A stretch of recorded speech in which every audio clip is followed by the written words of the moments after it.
Hi friends, இந்த பதிவில் ஜானகியம்மா அவர்கள் இன்று காலமானார்.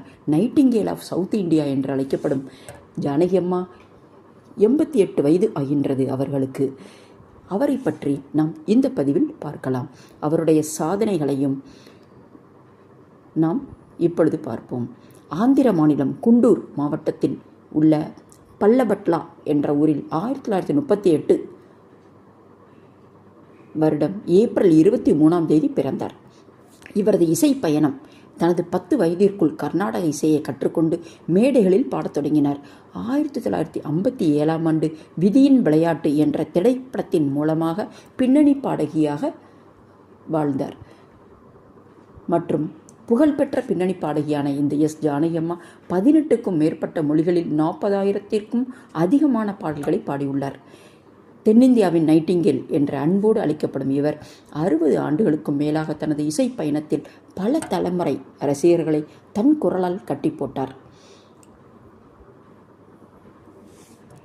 இவ்வளவு அருமையாக பாட்டுக்கள் பாடிய ஜானகியம்மா திரையுலகில் பி. சுசீலா போன்ற ஜாம்பவான்கள் கோலோச்சி அந்த காலத்திலேயே தமிழ் சினிமாவில் தன் திறமையால் தனி முத்திரை பதித்தார்.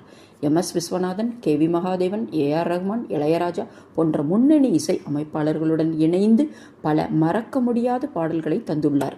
குறிப்பாக இளையராஜா இசையமைத்த அன்னக்கிளி படத்தில் இடம்பெற்ற பாடல்கள் இவருடைய திரை உலக பயணத்தில் ஒரு திருப்பு முனையாக அமைந்தன.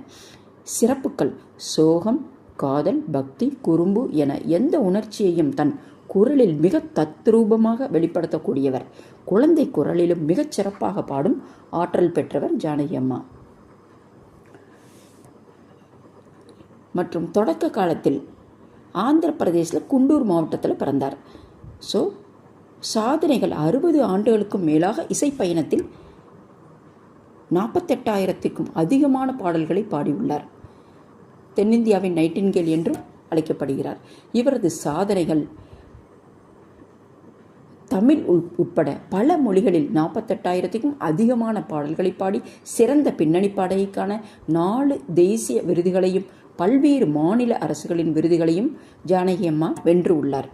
மரியாதை: தென்னிந்தியாவின் நைட்டிங்கேல் என்று போற்றப்படும் ஜானகியம்மா குழந்தைகளுக்கு ஏற்ற குரல் முதல் முதியவர்களின் குரல் வரை பாடும் அபார திறமை கொண்டவர். இவரது மறைவு அனைவருக்கும் வருத்தத்தை அளிக்கக்கூடியது என்றாலும் அவருடைய அந்த குரல் அனைத்து உள்ளங்களிலும் கேட்டுக்கொண்டிருக்கும். அது என்றும் மறையாது. எப்பொழுதும் நாம் அவர்களது நினைவில் அவர்களது பாடல்களை ரசித்து கொண்டு வாழ்வில் சந்தோஷமும் மகிழ்ச்சியுமாக வாழ்வோம். அந்த ஜானகியம்மாவின் ஆத்மா சாந்தியடைய நாம் பிரார்த்திப்போம். அவருடைய பாடல்கள் என்றும் அனைத்து உள்ளங்களிலும் எப்பொழுதும் எதிரொலிக்கும். அந்த பாடல்கள் மூலமாக அவர் மக்களிடையே மக்களின் உள்ளங்களில் வாழ்ந்து கொண்டிருக்கிறார். தேங்க்யூ. நன்றி.